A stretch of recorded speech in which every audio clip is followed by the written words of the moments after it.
Dear students, in today's class, I'm going to explain to you about the objectives of business. Till now, we have completed classification of business activities where you understood about industry, commerce, right? Now, the next topic is objective of business. Now, what are objective? Now, see, objective are end goals. That means what you get in return. You organize a business, you sell something, but then you have certain objectives in mind, no? That what are you trying to achieve through a particular business? Those things, what can we do? What are the aims, purpose of a business?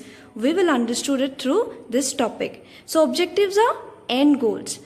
And these end goals are not restricted to making profits. Now this is very important. Remember, this business is always done with a motive to earn something. Okay, it is a source of income, no doubt. But objective of a business cannot be just restricted to making of profits. There has to be more to it.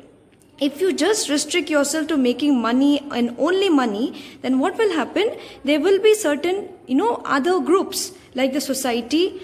If you pollute the society and your focus is on just on making money, the society will be upset with you. If you are focused on just making money or making profit and you are selling low quality goods, the customer will not be satisfied with you. That is why objective of business will be there in every area that ensures survival.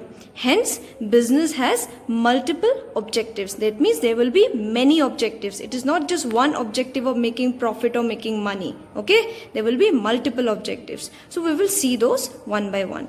Okay? Students, so as I told you that it is not enough for a business to have the objective of earning profits only. Because of course the profit, money making jodi hoye thake business eta, then it will not survive for a long time. It will not exist for a long time. That is why it is important for business to have many objectives. So let us see what are those.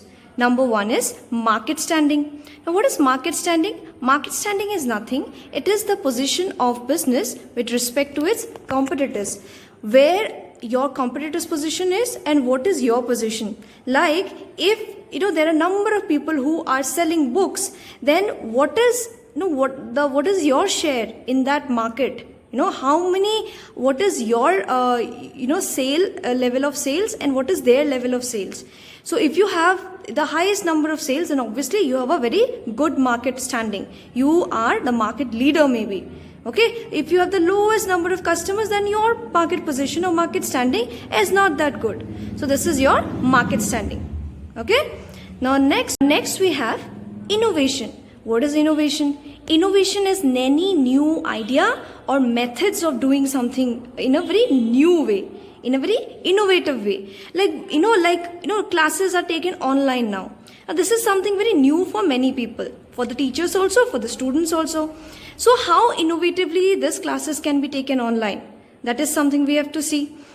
So innovation can happen in two areas. Either you innovate in terms of product or service, or you innovate in terms of skills and activities. Now you see, if I give the example of product or service, you will see Unacademy. They have done something very innovative. They have opened a platform where they are giving you classes. You sitting at any part of the world can watch those classes. Right? Skills and activities. That means skills means any new way of doing a thing. Okay, how you do a particular thing. Now initially when we didn't have technology, things were done in a very different way. But now that we have technology, we can do things in a very different manner. So that is how you do innovation. Okay, at everything, innovation can be in any aspect. In case of production, in case of sale, in case of building your organization, in every place. So this is about your innovation.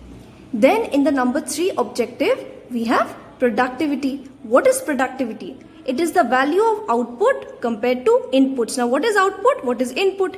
Input means whatever materials, labor, land, everything that you are investing into the business, that is your input.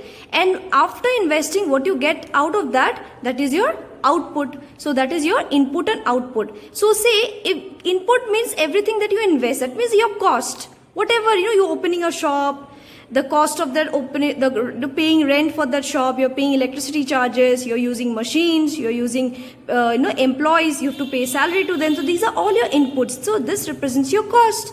Output is what you get at the final product, which you are going to ultimately sell.